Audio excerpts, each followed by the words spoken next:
Okay, so what if I told you that one of the most powerful parts of the US Constitution is also one of its biggest mysteries?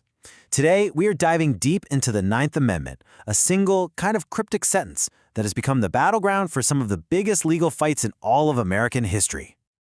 To really get the Ninth Amendment, we have to start with an idea that sounds, well, a little bit nuts.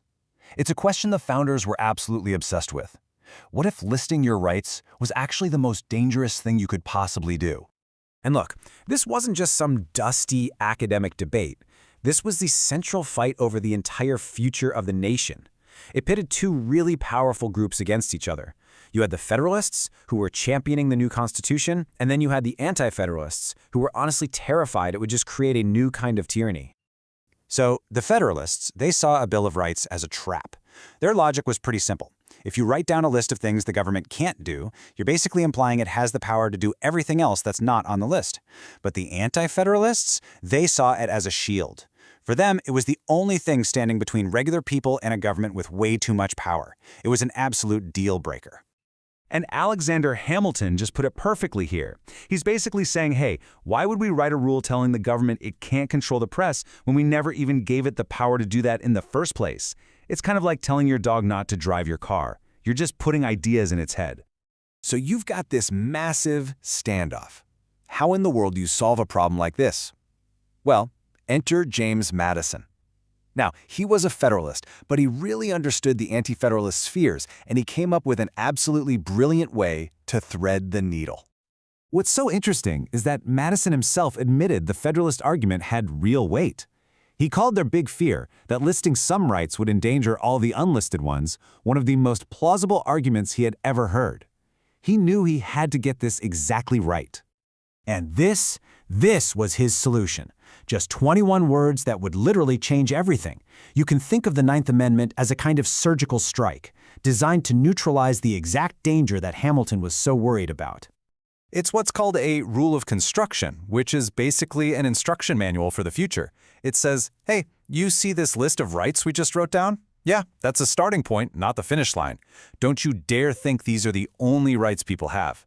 It's a constitutional safety net, making sure the list is seen as illustrative, not exhaustive. But here's the twist.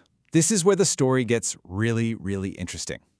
Madison solved one problem, but in doing so, he kind of created a new one. A huge constitutional mystery that, we're still trying to solve to this day. And this mystery got its famous name during the super intense Supreme Court confirmation hearings for Judge Robert Bork. He called the Ninth Amendment an inkblot, like a smudge of ink on the document that makes the words underneath impossible to read. And with that one word, he kicked off a firestorm. And that inkblot raises the million-dollar question. If the amendment protects other, unlisted rights, well, what are they? Where do they even come from? And who gets to decide? This is the giant puzzle at the very heart of the Ninth Amendment. So, to try and solve this puzzle, modern legal scholars have pretty much landed on three main theories. Okay, first up, you've got the individual natural rights theory, which is really championed by Randy Barnett. Think of this as protecting the basic human freedoms you have just by being alive, rights that existed way before any government. Then, there's the states' rights theory from Kurt Lash. This one argues the amendment isn't really about your personal rights, it's about protecting the power of states from the federal government.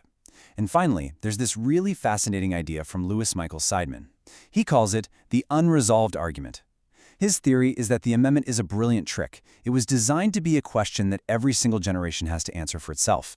Now, for a very long time, this was all just a fascinating academic debate. But then, this obscure little amendment was suddenly thrust from the library right into the courtroom, and it was used to create one of the most significant rights of the 20th century. I mean, look at this. For a staggering 175 years, the Ninth Amendment was basically asleep, just a forgotten clause in the Constitution. The Supreme Court barely even mentioned it. And then, bam, in 1965, it woke up. The case that changed everything was Griswold versus Connecticut. It challenged a state law that made it a crime for married couples to use contraception. So the Supreme Court faced this huge question. Is there a fundamental right for a couple to make that decision in private, a right that isn't explicitly written down anywhere in the Constitution? Well, the court struck down the law, establishing a constitutional right to privacy. And in his powerful concurring opinion, Justice Arthur Goldberg put the Ninth Amendment front and center. He argued that to say a fundamental right like marital privacy could be violated just because it wasn't guaranteed in so many words was to make the Ninth Amendment completely and totally meaningless. This was the Ninth Amendment's big moment in the sun. It became the legal foundation for one of the most powerful ideas in modern law, that you have fundamental rights, like privacy, even if they're not spelled out word for word in the Constitution. And that brings us right up to today. The story of this little amendment is far from over. In fact, you could argue the mystery it presents is more urgent right now than ever before. You see, that right to privacy, born in the Griswold case, became the cornerstone for other landmark decisions. It's at the absolute heart of today's fierce debates over reproductive choice, the integrity of the family, and our right to make our own personal health decisions. After the Supreme Court's Dobbs decision, the whole question of which unlisted rights the Constitution protects is once again a central American battleground. Which brings us back full circle to that third theory. Maybe the Ninth Amendment was never meant to be a final answer. Maybe it was designed to be a question, passed down through the generations. A question for us, right now.